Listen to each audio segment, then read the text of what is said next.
अब हम इस सेक्शन में देखेंगे कि आपने यहाँ पर मैं आपके शेड में अंडरग्राउंड सैलो कैसा लगे, किस तरीके से उसको लगाना है, कहाँ फिट होना चाहिए।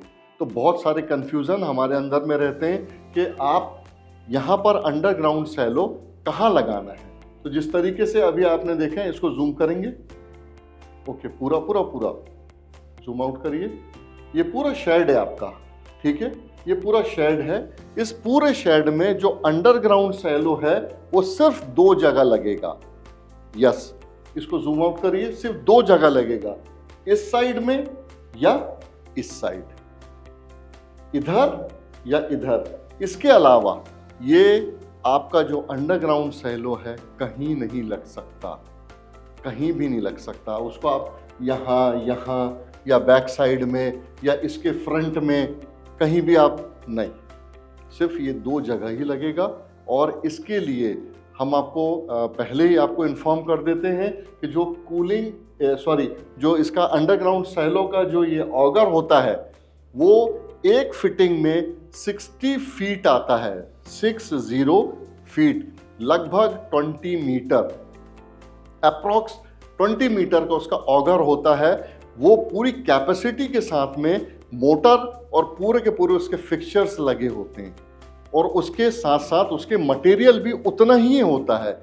इसका मतलब ये हुआ कि जिस कंपनी से हमको ये बनकर आता है वो कंपनी पहले ही हमको उसके साथ में ये दे देती है कि 20 मीटर से ज़्यादा आप इसके अंदर में उसकी लेंथ को इस्तेमाल नहीं कर सकते। अब आप यहाँ खुद देख लीजिए, आपका शेड नियर अबाउट 40 फीट या 45 फीट का होता है, तो 40-45 फीट तो वैसे ही निकल गया। अब आपके साथ में इस जगह पर में आप अंडरग्राउंड सैलो डालते हैं तो वहाँ पर में थोड़ा बहुत उसके अंदर में यूज़ होते हुए लगभग कम से कम 60 फीट तक वहाँ पर में इसका इस्तेमाल हो जाता है। कुछ फार्मर बहुत बड़ी बड़ी गलतियाँ कर रहे हैं, मालूम नहीं ये उनको किसी ने या तो इन्फॉर्मेशन नहीं दिया है या उनको किसी ने मिसगाइड किया हुआ है कि उनका फार्म ये है और वो साइलो बनाते हैं 100 फीट दूर।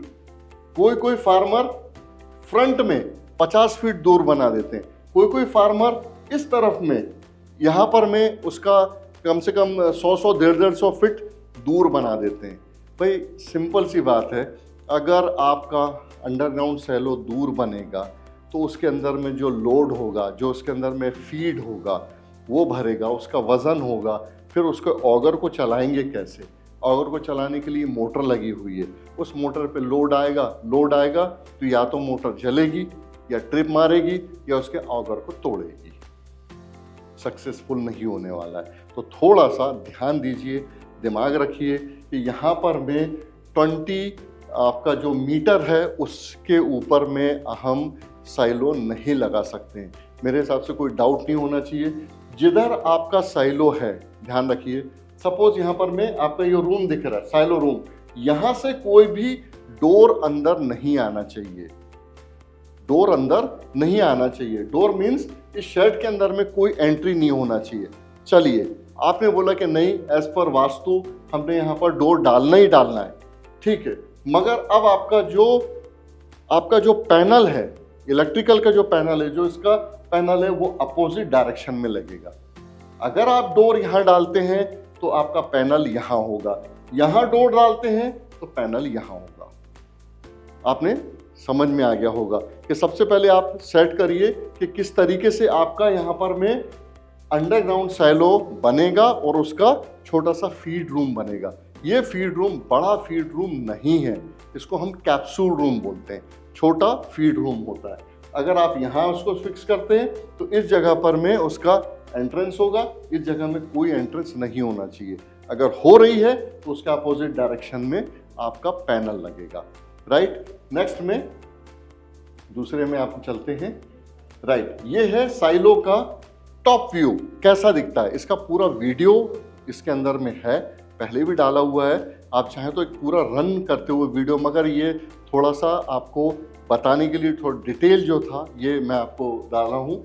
ये आपका टॉप व्यू दिख रहा है। ये हमारा 8 feet 8 feet 8 by 8 by 8 8 feet by 8 feet by 8 feet का ये हमारा टैंक बनेगा। प्लीज़ इस टैंक को टोटल वाटर प्रूफिंग करवाइए।